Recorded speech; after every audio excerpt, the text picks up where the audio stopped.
Hi. APPSC మరియు టీఎస్పీఎస్సీకి prepare అవుతున్న group 1, 2, 3 అభ్యర్థులకి మనం ఆన్లైన్లో క్లాసెస్ అందజేస్తున్నాం. ఈ క్లాసెస్ మీరు టిల్ ఎగ్జామ్ రాసే వరకు ఉంటాయి. ఆ తర్వాత లింక్ డీయాక్టివేట్ అవుతుంది. ఫ్రెష్గా జాయిన్ అయ్యే వాళ్ళు తర్వాత జాయిన్ అవ్వచ్చు. క్లాసెస్తో పాటు నేను మెటీరియల్ అందజేస్తాం. ఎవ్రీ వీక్ కూడా అవసరాన్ని బట్టి కన్సిస్టెంట్గా టెస్ట్ కండక్ట్ చేసుకుంటూ వస్తున్నాం. ఈరోజు మనము నెక్స్ట్ టెస్ట్ సిలబస్కి సంబంధించి ఈరోజు టెస్ట్ అప్లోడ్ గురించి మాట్లాడతాం. అదేవిధంగా ఏపీపీఎస్సీకి సంబంధించిన సమాచారము, టీఎస్పీఎస్సీకి సంబంధించిన సమాచారం కూడా అందిస్తాను. సో ఫస్ట్గా ఏపీపీఎస్సీ షాకు ఏమున్నది, దీని సారాంశం ఏంటనేది చూద్దాం. దానికన్నా ముందు మన టెస్ట్ దానికి సంబంధించిన సమాచారాన్ని అందజేస్తాను. సో దాని తర్వాత స్టెప్ బై స్టెప్ మనం చూద్దాం ఏంటి అని. ఏపీపీఎస్సీ గ్రూప్ 2 వాళ్ళకి 74th టెస్ట్ని అప్లోడ్ చేయడం జరిగింది. ఎవరైతే రిజిస్టర్ అభ్యర్థులు ఉన్నారో వారి యూజర్ నేమ్ పాస్వర్డ్ తోటి ఏపీపీఎస్సీ గ్రూప్ 2 టెస్ట్ అటెంప్ట్ చేయండి. టీఎస్పీఎస్సీ గ్రూప్ 2 అండ్ 3 వీళ్ళకి 30th టెస్ట్ని అప్లోడ్ చేశాను. వారి యూజర్ నేమ్ పాస్వర్డ్ తోటి రిజిస్టర్ అయిన అభ్యర్థులు వీళ్ళు టెస్ట్ని అటెంప్ట్ చేయొచ్చు. నెక్స్ట్ టెస్ట్ అనేది 9th అక్టోబర్ 2021 నాడు కండక్ట్ చేయబడుతుంది. ఈరోజు 2nd అక్టోబర్ గాంధీ జయంతి 2021. నెక్స్ట్ టెస్ట్ అనేది 9th అక్టోబర్ 2021 నాడు కండక్ట్ చేస్తాం. సో ఆ టెస్ట్కి సంబంధించి సిలబస్ ఈ ఒక్కొక్క నోటిఫికేషన్ ఇస్తూ వస్తున్నారు. ఏబిపిఎస్సిలో ఇప్పటికే ఆ మెడికల్ డిపార్ట్మెంట్కి సంబంధించి ఇచ్చారు. మిగిలినవి కూడా స్టెప్ బై స్టెప్ వచ్చే అవకాశాలు కనిపిస్తున్నాయి. కాబట్టి కేవలం గ్రూప్ 1, 2 కాకుండా ఇంకా ఎండోమెంట్ కానీ వేరే ఎగ్జామ్స్ ప్రిపేర్ అవుతున్న అభ్యర్థులకు కూడా దృష్టిలో పెట్టుకొని వాళ్ళ యొక్క పేపర్ 1 జనరల్ స్టడీస్లో ఏదైతే ఉందో దాంట్లో స్కోర్ సాధించే విధంగా మనం ప్రణాళికని రూపొందించుకున్నాం. అందులో భాగంగా జనవరి నుంచి ఆగస్టు నేను ప్రతి నెలకి సంబంధించి కరెంట్ అఫైర్స్ మ్యాగజైన్ అభ్యర్థులకి అందజేస్తున్నాను. సో రిజిస్టర్ అయిన అభ్యర్థులు వాళ్ళు మ్యాగజైన్ క్లిక్ చేస్తే, current affairs and magazine click చేస్తే అక్కడ మీకు ఎవ్రీ మంత్ వస్తుంది. అట్లా జనవరి నుంచి ఆగస్టు వరకు సుమారు 8 నెలలది కరెంట్ రిలేటెడ్ అంశాలు 2021 మన మ్యాగజైన్లో జాతీయ అంశాలని స్టడీ చేయండి. దీని మీద నెక్స్ట్ టెస్ట్ అనేది కండక్ట్ చేయటం జరుగుతున్నది. క్లియర్? జాతీయ అంశాలు జనవరి నుంచి ఆగస్టు వరకు అవి నేనేదో నా బాధ్యతగా నేను ఇచ్చాను, నీ బాధ్యతగా నువ్వు చూసావు అంటానికి కాదు. మీరు పోటీ పరీక్షకి ప్రిపేర్ అవుతున్నారు. సో పోటీ పరీక్షకు అనుగుణంగా దానిని స్టడీ చేయాలి. చదవటానికి ఇచ్చాను అంతేగాని అది అలా మీరు మీ డిజిటల్ లైబ్రరీలో దాచుకోవటానికి కాదు. సో తీసి ఇక స్టడీ చేయండి. సో జాతీయ అంశాలు ఏ విధంగా స్టడీ చేస్తారంటే, ఒక నోట్స్ తీసుకో. సో నోట్స్ తీసుకొని పెన్ను తీసుకోండి. సో పెన్ను తీసుకొని జాతీయ అంశాలు అని ఇలా రాసుకో. ఫస్ట్ జాతీయ అంశము లిస్ట్ ఉన్నది కదా, అది రాయి. 2nd జాతీయ అంశము, 3rd జాతీయ అంశము, 4th జాతీయ అంశము, అలా నోట్ చేయి. మొత్తం హెడ్లైన్స్ మొత్తం లిస్ట్ రాసుకో. నీకు ఇంపార్టెంట్ అన్నవన్నీ ఒక లిస్ట్ అనేది అక్కడ తయారవ్వాలి. అవుట్డేటెడ్ ఉంటే అందులో జనవరి నుంచి ఆగస్టు వరకు నువ్వు చేస్తున్నప్పుడు అవుట్డేటెడ్ వస్తుంది. ఇది అవుట్డేటెడ్, ఇది వద్దు, ఇది ఇంపార్టెంట్, ఇది ఖచ్చితంగా వచ్చే అవకాశం ఉంటుంది. అట్లా చదువుతున్నావు కదా, అలా మొత్తం లిస్ట్ చేస్తావు.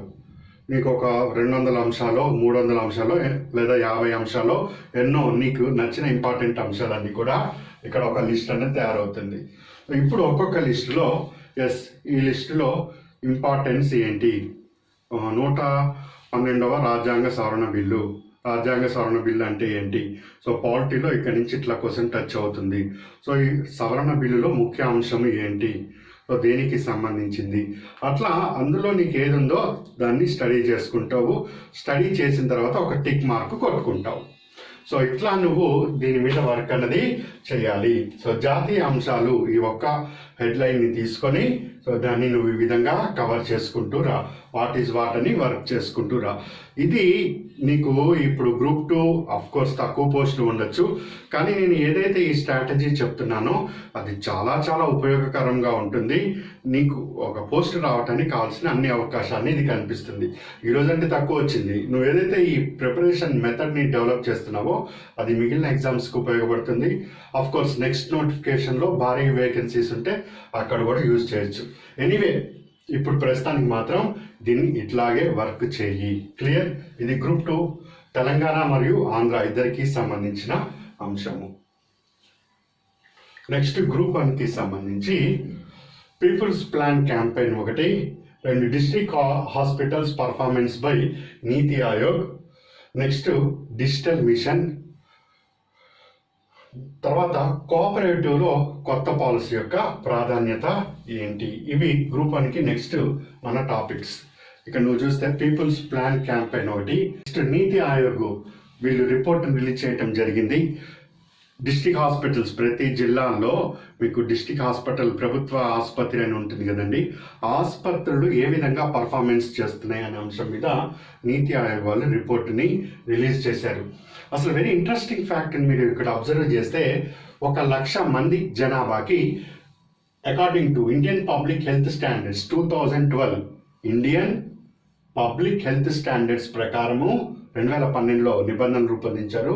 దాని ప్రకారము 1,00,000 జనాభాకి 22 బెడ్స్ కనీసం ఉండాలి. ఒక జిల్లా ఆసుపత్రిలో 22 బెడ్స్ మినిమం ఉండాలి. ఇది పరిస్థితి. ఎట్లా ఉన్నాయి పరిస్థితి ఇప్పుడు మనం పరిశీలన చేస్తే మధ్యప్రదేశ్లో 20, ఛత్తీస్గఢ్లో 20, ఆంధ్రప్రదేశ్ చూస్తే 18. అసలు చాలా చాలా తక్కువ అండి. WHO వరల్డ్ హెల్త్ ఆర్గనైజేషన్స్ వారి ప్రకారము, WHO ప్రకారము కనీసం 500 బెడ్స్ ఉండాలి. అక్కడ మనము 22 బెడ్సే లెక్కేసుకున్నాం. అది కూడా హీనపక్షం ఎక్కడికి పోయిందో చూడ, ఆంధ్ర 18, తెలంగాణ వచ్చి 10. ఇట్లాంటి కోవిడ్ లాంటి పాండమిక్ ఇంకొకటి భయంకరమైనది తగిలితే హాస్పిటల్స్ పరిస్థితి ఏంటో క్లియర్గా కనిపిస్తుంది. సో ఇది the need of health infrastructure review. హెల్త్కి సంబంధించి ఆరోగ్యానికి సంబంధించి అవస్థాపన సౌకర్యాలని ఎంత వేగంగా అభివృద్ధి చేసుకోవాలో ఈ స్టాటిస్టిక్స్ తెలియజేస్తుంది. ఇది మనకు సోషో పొలిటికల్ ఇష్యూస్లో ఎస్ఏ రైటింగ్లో రావచ్చు. ఆరోగ్యము దాని ప్రాధాన్యత కింద అక్కడ ఇన్ఫ్రాస్ట్రక్చర్లో మీరు ఈ డీటెయిల్స్ ఇస్తారు. అదేవిధంగా ఏపీపీఎస్సికి సంబంధించి హెల్త్ అని ఇవ్వటం జరిగింది. టీఎస్పీఎస్సికి సంబంధించి కూడా హెల్త్, సోషల్ దాంట్లో, ఇంక్లూజివ్ దాంట్లో. వీటితో పాటుగా ఇంకా డెవలప్మెంట్స్, హెల్త్ రిలేటెడ్ డెవలప్మెంట్స్లో కూడా ఇది చాలా చాలా ఇంపార్టెంట్. దీని మీద నేను నెక్స్ట్ క్వశ్చన్ అనేది ఫ్రేమ్ చేస్తాను. And one more important, Ayushman Bharat digital machine. ఈరోజు ఆధార్ కార్డ్ ఏ విధంగా ఉంటుందో అదేవిధంగా ఇక్కడ హెల్త్ కార్డు ఒకటి ఇష్యూ చేస్తున్నారు, 14 నెంబర్స్ది. దాంట్లో మీ యొక్క డీటెయిల్స్ అన్నీ కూడా ఉంటాయి. మీ డీటెయిల్స్ ఇన్ సెన్స్ ఎవరైతే నమోదు చేసుకున్నారో, ఇతనికి బీపీ ఎంత ఉంది, ఇతని షుగర్ ఎంత ఉంది, ఇతనికి ఏ రోగం ఎప్పుడు వచ్చింది, ఇతని హెల్త్ స్టేటస్ ఏంటి, వాటితో పాటు ఇతనికి దగ్గరలో ఏ హాస్పిటల్ ఉంది, దగ్గరలో ఏ ఫార్మా ఉంది, ఇతను ఆన్లైన్లో ఏ డాక్టర్ని కన్సల్ట్ చేయొచ్చు, ఇంకా వేరే ఏ రకంగా ఇతని హెల్త్ బెనిఫిట్స్ పొందొచ్చు మొదలైన పూర్తి సమాచారం అనేది ఇది అందిస్తుంది. సో గ్రూప్ 1 ఆఫీసర్స్గా అవ్వబోతున్న మీకు, ఒక బాధ్యత గల పౌరులుగా కాబోతున్న మీకు ఈ విషయం తెలవటం అన్నది అత్యవసరము. కేవలం మీకు మాత్రమే కాదు, మీరు పబ్లిక్ మీ సరౌండింగ్లో ఒక చైతన్యం తీసుకురావాలన్నా, ఇదిగో మీ చుట్టాలకో మీకు తెలిసిన వాడికో ఇట్లాంటిది ఉన్నది, దీన్ని చేసుకుంటే నువ్వు ఆన్లైన్లో డాక్టర్ని సంప్రదించవచ్చు, ఇలాంటి ఫెసిలిటీస్ ఉన్నాయని కమ్యూనికేట్ చేసి మీ వంతు కృషి మీరు చేయడానికి కూడా ఇది అన్నది ఆయుష్మాన్ భారత్ డిజిటల్ మిషన్ గురించి తెలుసుకోవటం ప్రాధాన్యత వహిస్తుంది. అందుకే దీని మీద కూడా మనము ప్రశ్న రూపొందించడం జరుగుతుంది. డిజిటల్ డివైడ్ అని టీఎస్పీఎస్సిలో గతంలో ప్రశ్న కూడా ఇచ్చారు. ఆ డిజిటల్ డివైడ్ యొక్క దూరాన్ని తగ్గించే, మినిమైజ్ చేసే కార్యక్రమంలో భాగమవుతుంది ఇంక్లూజివ్ హెల్త్లో భాగంగా కూడా ఇది అవసరం పడుతుంది. అండ్ హ్యూమన్ డెవలప్మెంట్ ఇండెక్స్లో భారత్ తన ర్యాంకును రూపొందించుకోవటంలో వైద్య రంగం, హెల్త్ అనేది ఒక మెయిన్ ఇండికేటర్ అనేది మీకు తెలిసిందే, అందులో దాని యొక్క సామర్థ్యాన్ని పెంపొందించుకోవటంలో కూడా ఇది ఉపయోగపడుతుంది. సో చాలా స్థానాల్లో ఇది ఉపయోగపడుతుంది, అక్కడ దీన్ని మీరు ఉపయోగించుకోవచ్చు. అండ్ ఇక్కడ చూస్తే ఇదంతా కూడా ప్రెస్ ఇన్ఫర్మేషన్ బ్యూరోలో వచ్చిందండి. ఇగో date 30 September. Union minister Shri Girija Shankar launches people's plan campaign 2021. People's plan campaign, Sabka Yojana సబ్కా వికాస్. సో గ్రామ పంచాయతీల రిలేటెడ్గా ప్రశ్న రూపొందితే దీని మీద ప్రశ్న రూపొందటానికి ఎక్కువ అవకాశాలు ఉంటాయి. అండ్ మోస్ట్ ఇంపార్టెంట్ ప్లాన్, ఒకసారి ప్రెస్ ఇన్ఫర్మేషన్ బ్యూరోలో ఉన్నది, మీకు పూర్తి డీటెయిల్స్ దీన్ని స్టడీ చేయండి. నెక్స్ట్ నీతి ఆయోగ్ లాంచెస్ చూడు 30 September. NITI Aayog launches report on best practices in the performance of district hospitals. జిల్లా ఆసుపత్రుల్లో మంచి పర్ఫార్మెన్స్ మొత్తం 10 ఇండికేటర్స్ని వీళ్ళు తీసుకోవటం జరిగింది. ఆ 10 కీ పర్ఫార్మెన్స్ ఇండికేటర్. ఆ 10 ఏమిటి అనేది మనకు అనవసరము, కాకపోతే 10 ఇండికేటర్స్ తీసుకొని వీళ్ళు రిపోర్ట్ తయారు చేశారు. ఏ విధంగా ఇంకా ఫర్దర్ డెవలప్మెంట్ చేసుకోవాలి అనే దాని మీద ఇది ఆధారపడి ఉంటుంది. దీన్ని కూడా మీరు ఒకసారి స్టడీ చేసి ఆ ప్రశ్నకి సిద్ధం కండి. And most important, centre to soon announce new cooperative policy. 27th September Amit Shah ఇప్పుడు సహకార రంగంలో అయితేనే మంత్రి కొత్తగా ఏర్పాటు చేశారు మినిస్ట్రీ ఆఫ్ కోఆపరేటివ్స్. దాని మీద ప్రశ్న కూడా మీరు రాశారు. ఈ మినిస్ట్రీ ఆఫ్ కోఆపరేటివ్స్లో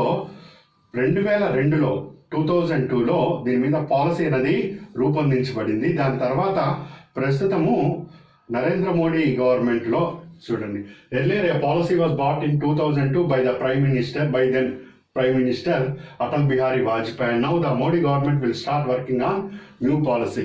ఇప్పుడు కొత్త పాలసీని మోడీ గవర్నమెంట్ తీసుకురాబోతుందని సాక్షాత్ మినిస్టరే తెలియజేయటం జరిగింది 27th సెప్టెంబర్ 2021. సో ఆ నీడ్ ఏమిటి, ఆ పాత పాలసీలో ఉన్నదేంటి, కొత్త పాలసీ యొక్క నీడ్ ఏమిటి అనేది అభ్యర్థులు వర్క్ చేస్తారు. దాంతోపాటుగా కొత్త పాలసీ వస్తే దాని మీద ప్రశ్న వస్తుంది, అది ఇంపార్టెంట్, మనం దాన్ని కూడా చూసుకుంటాం. Next, Ayushman Bharat digital mission. ఇది original official site National Health Authority వాళ్ళకి సంబంధించి. ఇక్కడ దీని రిలేటెడ్గా ఏ విధంగా నమోదు చేసుకోవాలి మొదలైన డీటెయిల్స్ అన్నీ కూడా ఉంటాయి మీకు. ఈ సిటిజన్స్కి doctors, pharma, diagnostic lab, health tech startups మొత్తం డీటెయిల్స్ అన్నీ కూడా ఇందులో ఉంటాయి. ఒకసారి మీరు దీన్ని స్టడీ చేసి దీని మీద ప్రశ్నకి కూడా సిద్ధం కండి. ఇది గ్రూప్ 1 వాళ్ళకి సంబంధించిన అంశాలు. ఇక ఏబిపిఎస్సి, టిఎస్పిఎస్సి పరిస్థితులు ఏంటి? ఇక అందరి డౌట్ ఇదే మనకు. అసలు ఈ గ్రూప్ 1 డిజిటల్ పద్ధతిలో మూల్యాంకనం జరిగింది మెయిన్స్కి ఆన్సర్. కాకపోతే కోర్టు దాన్ని తప్పుపట్టడం జరిగింది. ఈ ఎక్సెల్ షీట్లో డిజిటల్ అంటే గతంలో మనం ఊహించింది, వాళ్ళు చెప్పింది ఏ విధంగా ఉందంటే, ఏ విధంగా అయితే మనం క్వశ్చన్ పేపర్ని తీసుకొని మీకు ఏ విధంగా అయితే నేను పేపర్ కరెక్షన్ చేసి పంపిస్తున్నానో ఆ విధంగా చేస్తే బాగుండేది. అట్లా కాకుండా క్వశ్చన్ పేపర్ వాళ్ళకి ఎక్సెల్ షీట్లో మార్కులు రావడంలో ఎక్కడో ఇబ్బంది జరిగినట్టుగా దీని యొక్క సారాంశం తెలుస్తుంది. అట్లా కాదు బాబు, పెన్ను పేపర్ తీసుకొని గతంలో ఎట్లా దిద్దావో ట్రెడిషనల్గా అలా కరెక్షన్ చేసి పంపిమని తెలియజేసింది ఏబిపిఎస్సి. అయితే ఇక్కడ వీళ్ళు చెప్తూ ఏం చెప్పారంటే, చైర్మన్ అండ్ అక్కడ నడుస్తున్నది వాళ్ళ మధ్య ఒక పచ్చగడ్డేస్తే బగ్గుమన్నట్టుగా వ్యవహారం నడుస్తుంది. ఇప్పుడు ఉన్న చట్టం ఏదైతే నిబంధనలు ఉన్నాయో అవి చైర్మన్ యొక్క పనిని ఓవర్లాప్ చేయకుండా ఉండేటట్టు వ్యవహరించండి అన్నారు. ఇక కొత్త గ్రూప్ 1 రావాలి అని ఇప్పుడు ప్రస్తుతం ఉన్న గవర్నమెంట్ నిర్ణయించుకుంటున్న సమయంలో ఇలాంటి జడ్జిమెంట్ అన్నది కొద్దిగా కొత్త అధికారాలకి వాటికి సంబంధించి జీవోలు ఏ విధంగా చేయాలని ఆలోచించే అవకాశం ఉంది. ఆలోచిస్తుందని నేను చెప్పను, ఆలోచించడానికి అవకాశం ఉంది. First point. సెకండ్, ఇప్పుడున్న చైర్మన్ యొక్క పదవీ కాలం అన్నది ఈ నవంబర్తో అయిపోతుంది. November 3rd week or 4th week ఈ గ్యాప్లో అయిపోతుంది. హార్డ్లీ ఇంకా 1.5 month ఉంది. సో ఈ చైర్మన్ అయిపోయిన తర్వాత, టర్మ్ అయిపోయిన తర్వాత ఇప్పుడున్న ప్రభుత్వం కొత్త చైర్మన్ని నియమించి అప్పుడు కొంచెం వేగం పెంచే అవకాశాలు ఎక్కువగా కనిపిస్తున్నాయి. మీరు చాలామంది అబ్జర్వ్ చేశారో లేదో, ఎగ్జాక్ట్గా నేను ఒక 8 months బిఫోరు, కావాలంటే మీరు మన యూట్యూబ్లో క్లాసెస్ కూడా చూసుకోవచ్చు, నేను 21-22 అని రాసుకుంటూ వచ్చా. 2021-22 అని రాసుకుంటూ వచ్చా. చాలామంది వాట్సాప్లో వాటిలో అడగటం జరిగింది, సార్ ఇట్లా 2021 ఏప్రిల్లోనే నోటిఫికేషన్ ఇచ్చి జూన్, జూలై, ఆగస్ట్ కల్లా రిక్రూట్మెంట్ అయిపోతుంది, మాకు సమాచారం ఉంది, పబ్లిక్ సర్వీస్ కమిషన్ నుంచి అక్కడ మా వాళ్ళు ఉన్నారు, అది ఇది చెప్పుకుంటూ వచ్చారు చాలామంది. సరేలే, వీళ్ళందరి యొక్క ఏదైతే వాళ్ళు ఉన్నారో దాన్ని ఎందుకు మనం డిస్టర్బ్ చేయటం అని మనం చాలా క్లాసెస్లో దాని తర్వాత నుంచి డిస్కంటిన్యూ చేసాం. దీన్ని 2021 క్లాసెస్ అనే అప్లోడ్ చేయడం జరిగింది. కానీ కామన్ సెన్స్ ఉన్న ఎవరైనా కానీ కొద్దిగా ఆలోచిస్తే ఈ నవంబర్ గండం అన్నది వాళ్ళకి ముందుగానే అంచనా వేసుకోవచ్చు. ఎప్పుడైతే గ్రామ సచివాలయం నియామకాలకి ఒక కమిషన్ చైర్మన్ పరంగా ఏదో ఒక వాక్యాలు రావటం జరిగిందో అలాంటి సమయంలోనే ఇక్కడ ఏదో కాస్త పచ్చగడ్డి వేస్తే బగ్గుమంటున్నది అన్న సందేశాలు వస్తున్న ఈ బ్యాక్గ్రౌండ్ని దృష్టిలో పెట్టుకొని మనం పరిశీలన చేస్తే ఇది కొంచెం డిలే అవుతుందన్న విషయం అర్థమవుతుంది. సరే, ఏదేమైనా కానీ అభ్యర్థులకి సూచించే అంశం ఏంటంటే ఇవన్నీ కూడా పొలిటికల్ ఇష్యూస్, దీన్నంతా పక్కన పెట్టేసుకోండి. నోటిఫికేషన్ ఇప్పుడు దసరా పండుగ అవి నడుస్తున్నాయి, ఎన్నికల క్యాంపెయిన్, వాటిల్లో వీళ్ళందరూ బిజీగా ఉంటారు. ఒక 1 మంత్ తర్వాతనే అవకాశాలు ఎక్కువగా కనిపిస్తున్నాయి. 1 మంత్ తర్వాతనే ఎక్కువ అవకాశాలు కనిపిస్తున్నాయి ఈ గ్రూప్స్. కానీ ఒక్కొక్క నోటిఫికేషన్ వాళ్ళు రిలీజ్ చేసుకుంటూ వస్తున్నారు. ఫండ్స్ కూడా చూసుకోవాలనుకుంటాను వాళ్ళు. ఇట్లా టైం అయితే పడుతుంది, మినిమం 1 మంత్ పైనే పట్టిన ఆశ్చర్యపోవక్కర్లే. సో ఎన్ని రోజులు వెయిట్ చేశారు, ఇక దీన్ని కూడా కంటిన్యూ చేసుకోవటం, అంతకుమించి చేసేది ఏమీ లేదు. అసలు ఇచ్చిన నోటిఫికేషనే ఆ క్యాలెండర్ అవి చూస్తుంటేనే వరస్ట్ ఆఫ్ ది వరస్ట్గా అనిపిస్తుంది. ఎప్పుడు ఏ ముఖ్యమంత్రి కూడా నాకు అవగాహనంత వరకు ఈ 5 పోస్టులు 10 పోస్టులు 2 డిజిట్లో గ్రూప్ 2 ఇవ్వటం మాత్రం నేను ఎప్పుడు చూడలేదండి. అది ఇప్పుడే చూస్తున్నాము. సరే, ఏంటో మనం మాట్లాడకూడదు, అవంతా కూడా పొలిటికల్ డెసిషన్స్. అభ్యర్థులకి సూచించేది ఒకటే, ఫస్ట్ ఫైనాన్షియల్ డబ్బు చేతిలో పెట్టుకోండి. దానికి కావాల్సిన సోర్స్ ఏదైనా పనులు, మీరు ఉద్యోగాలు, చిన్న ఉద్యోగం పెద్ద ఉద్యోగం లాంటివి చేస్తుంటే వాటిని అదేవిధంగా కంటిన్యూ చేసుకోండి. పార్ట్ టైంగా దీన్ని ఈవినింగ్ పూట అప్పుడు స్టడీ చేసుకుంటూ రండి. ఎప్పుడైతే ఇక్కడి నుంచి మన ఇన్స్టిట్యూట్ నుంచి క్లియర్ కట్ సిగ్నల్స్, ఇక మీరు సెలవులు పెట్టుకోవచ్చు, ఇక మీరు దాన్ని డ్రాప్ చేసుకోవచ్చు అన్ని రావటం జరుగుతుందో అప్పుడు మాత్రమే పూర్తి స్థాయిగా దిగండి. అంతేగాని పేపర్లోనో ఎక్కడో న్యూస్ పేపర్లోనో లేకపోతే మీ ఫ్రెండ్స్ ద్వారానో ఇన్ఫర్మేషన్ అందిందని చెప్పి మీకు అన్నం పెట్టే సోర్సుల్ని మాత్రం వదులుకొని దీని దగ్గర కూర్చోకండి. ఇవి పొలిటికల్ డెసిషన్స్తో ఎక్కువ ముడిపడి ఉంటాయి, కాస్త టైం ఎక్కువ తీసుకుంటూ ఉంటాయి. కొన్ని సందర్భాలలో వాళ్ళ బెనిఫిట్స్ వాళ్ళు చూసుకుంటూ ఉంటారు. సో అందుకు నేను చెప్పే విషయం, ఫస్ట్ ఫైనాన్స్, తిండి అనేది ముఖ్యము. అన్నం పెట్టేదాన్ని వదులుకొని ఇందులోకి రావద్దు. మీరు ఒకవేళ దీని మీద ఆశ ఉండి చదువుతున్నా, మనం ఆన్లైన్లోనే ఇప్పుడు ఆల్మోస్ట్ ఆల్ అన్నీ ఆన్లైన్లోనే జరుగుతున్నాయి కాబట్టి ఆన్లైన్లో ఈవినింగ్ పూట మీకు ఎప్పుడు టైం ఉంటే అప్పుడు 2 అవర్స్ మాత్రం కంటిన్యూ చేసుకుంటూ వెళ్ళండి. అట్లా ఈ నోటిఫికేషన్ అయితే ఈ నోటిఫికేషన్, నెక్స్ట్ది అయితే నెక్స్ట్, లేకపోతే దాని తర్వాతది అయితే దాని తర్వాతది, అట్లా ఒక క్రమ పద్ధతిలో వెళ్ళండి. అంతేకాని అన్నీ క్లోజ్ చేసి ఎవడో నీ దోస్తు చెప్పాడు ఇక కూర్చోవచ్చు అని చెప్పి అన్నిటిని మూసేసి కూర్చొని మళ్ళీ అది గందరగోళానికి గురై తిరుగుతాయి ఇవి. కోర్టు ఇక్కడ ఒక జడ్జిమెంట్ వస్తుంది, రేపు ఇంకో జడ్జిమెంట్, రేపు ఇంకోటి. ఇంకా సుప్రీంకోర్టులో కూడా గ్రూప్ 1 కేసు నడుస్తుంది, చాలామందికి తెలుసో తెలియదు. దాని జడ్జిమెంట్ ఎట్లా వస్తుందో తెలియదు. దీని చుట్టూ ఇట్లా తిరుగుతూ వస్తాయి ఇవంతే. ఇక స్టేట్ పబ్లిక్ సర్వీస్ కమిషన్లో అయితే 1 స్ట్రోక్లో అయిపోవాలి, లేకపోతే ఇట్లా లాంగ్ పెండింగ్ అనేది జరుగుతుంది. సూచించేది ఒకటే, ఫైనాన్షియల్ సోర్స్ వదులుకోకండి మీవి. ఈవినింగ్ ఆర్ డే టైం ఎప్పుడు ఖాళీ ఉంటే అప్పుడు 2 అవర్స్ ఆన్లైన్లోనే కాబట్టి వెళ్తూ ఉండండి. ఫుల్ ఫ్లెడ్జ్డ్ ఇన్ని వేకెన్సీస్ ఉన్నాయి అన్నప్పుడు అప్పుడు ఒక 2 మంత్స్ 3 మంత్స్ సెలవు పెట్టి చదువుకోండి. ఓకే అండి. సో ఇది ఈ వారం నేను కమ్యూనికేట్ చేసేది. నెక్స్ట్ వీక్ ఇంకో అంశంతో మీట్ అవుతాం. Good luck.